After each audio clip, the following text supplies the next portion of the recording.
Well, welcome to a special first pour series. We're back in Ellijay at the Appalachian Bourbon Society, and Daniel has convinced me to stick around for a special pour, probably something that I know I've never had before, and maybe you haven't either. Daniel, why are we sticking around here for this special pour? What do you got that's so special?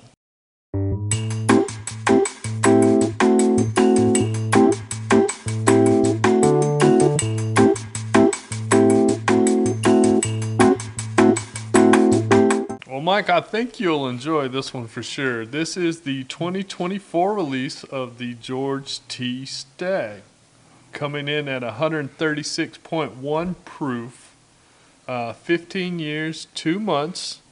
It's that old. Yes, sir. It is, but it is the 2024 release. You know, I have been hunting for this, and besides seeing it in allocation cases that I'd never get to or no one ever offers me, how in the world did you pick up a George T. Stagg? So, I was very fortunate. I have a good boss man, and he makes us write a Christmas list each year. And I put a bottle of George T. Stagg on my Christmas list. Well, tell me who this boss man is and who you work for. So I work for Climatrol Air, it's a heating and air company out of Ellijay here. But yeah, he makes us write a Christmas list each year, and that was one of the items I put on my Christmas list. And he actually bought me 3 bottles. Dang. I have one question for you, and I want you to answer truthfully, all right? Yes, sir. How do I get on that list? I know the answer already. No, I am very fortunate. I have a good boss man. He is really good to us, and he takes care of us every year at Christmas. And yeah, so.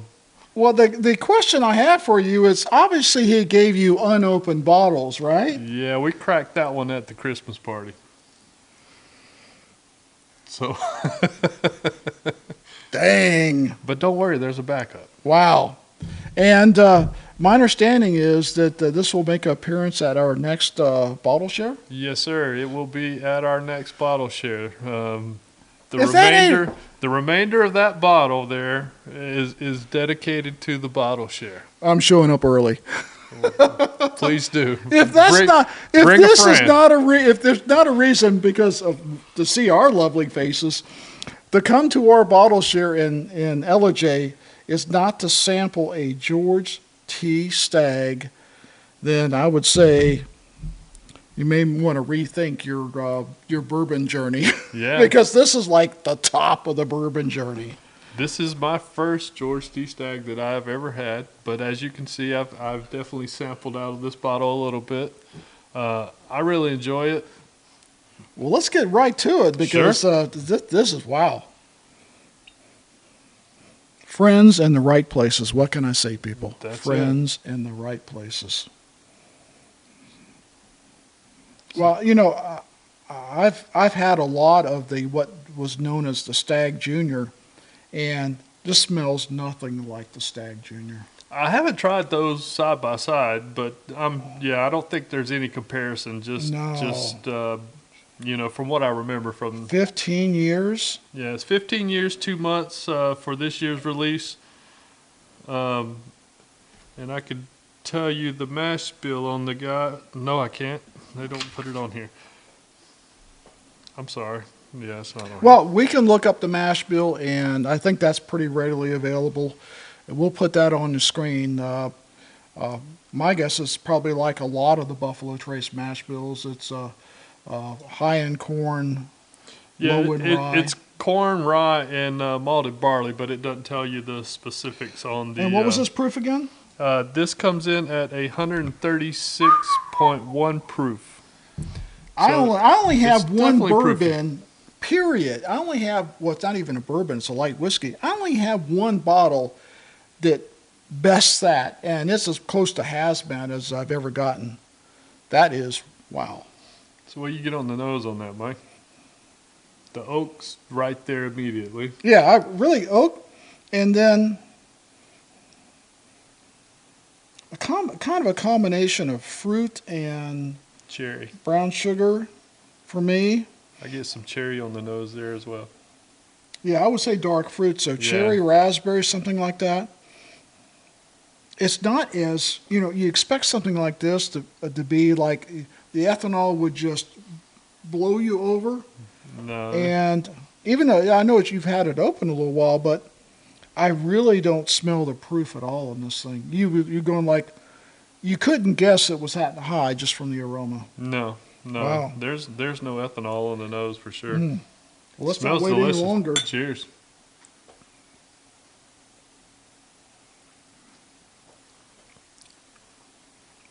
OMG. Dang! That's pretty good. I just got punched in the face by Muhammad Ali with pepper and spice on his glove. I mean, just like, bam! Yeah, that spice definitely comes through Woo! on the front of the tongue there.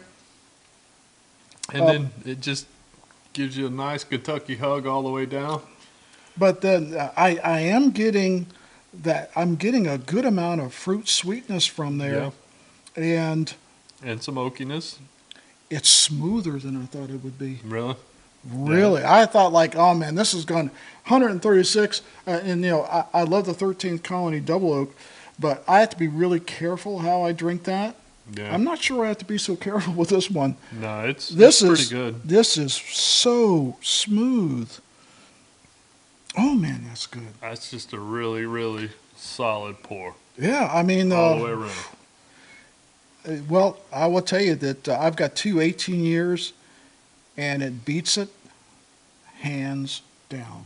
Yeah, oh yeah, definitely. That George T. Stagg beats my 18 years. They're not even close. Yeah. No. You're talking about the Knob Creek and the Elijah Craig? Mm-hmm. Yeah. And I love both of them. Oh, yeah. They're both very good. And entirely different. This is something entirely different again. And yeah, I could. Now, that didn't make our best of 2024. We recorded that earlier, but that definitely would have been up there if we would have had it in before we recorded that video for sure. I have to go make an errand real quick. I'll be right back. People at the bottle share would be highly disappointed if you do that. Damn. Well, I tell you what, I think we did a video earlier, and we worked our way up to that. It wouldn't be the first thing I would drink in an evening. But I would tell you, it would be the last thing I'd drink. That would be like, once I got to that, I ain't going anything else. Yeah. That's it for the rest of the night. Yeah, that's your nightcap right there for sure. You'd be disappointed if you went to anything else. Honestly, you would. You would. The only thing I've had that I could even compare to it, honestly, is the Russell's Reserve 15. I haven't compared those back to back, but it would be really, really close, I think, between those two. I think this is, I love the Elijah Craig 18 for the smoothness and drinkability. I love the Knob Creek 18 for the boldness and the spice. Yep. I think if you put those two in a blender, you'd probably come up with something like this. It's somewhere between that Knob Creek and the Elijah Craig. You get the smoothness of Elijah Craig, but you get the boldness of the Knob Creek. Yep. And it does it better than either one. Yeah, honestly, you get that spice up front, but then it mellows out as it goes down, and it's kind of hard to describe. But honestly, unless you've had a pour of it. But it is definitely doesn't drink at 136.1 proof to me. It drinks under that. But it is really, really good. Like I said, it's my first George T. Stagg. I don't have one to compare it to, but if there's better George T. Stagg out there, I would love to try it because that's honestly very, very good. Yeah, well, this is my first George T. Stagg, and the only thing I can compare it to is the 18s we talked about and the Stagg Junior, which the Stagg Junior is a powerhouse in itself, but it lacks the maturity of this one. A lot of the Stagg Juniors to me are just spicy, and that's all you get out of them. They're spice bombs, but it doesn't have the finish that has on it. I'm still tasting the finish. Oh yeah, Yeah, it'll stick around on your palate for a while. You can take a sip of that and savor it for a while for sure. Well, you know, I've always heard about it, and they always said it was the best of the best, and I always kind of doubted it. Yeah, kind of makes you a believer. It does make me a believer. You know, I've had people call me Buffalo Trace fanboys, and if this is what I was drinking all the time, I'd say, yes, sirree, Bob. Yeah, that's definitely one of those tater bottles, but It's it is worth the hype. Yeah, that one's definitely earned its spot in that tater kingdom. Well, thank you for inviting me to taste that. I mean, that was a real pleasure. We had a great time on the earlier video, but this is like having dessert. Yeah, that's definitely a nightcap right there. Woo. And thank you again, boss. I do appreciate it. And let me know when you're ready to adopt me. I'm never too old for adoption. Mike said he's applied for a job. You need an estimator? Well, thanks again, Daniel and the Appalachian Bourbon Society, for inviting us on this little shindig of a bottle review. Absolutely, I would recommend it. It is expensive. It is nearly impossible to find, but it doesn't mean you should stop hunting it. That's it. I'm hunting it. Yeah. And please consider joining us at our next bottle share. The date is January 25th from 2 to 4 p.m. We would love to have you. Check out the Facebook page, Appalachian Bourbon Society, for more details on the bottle share.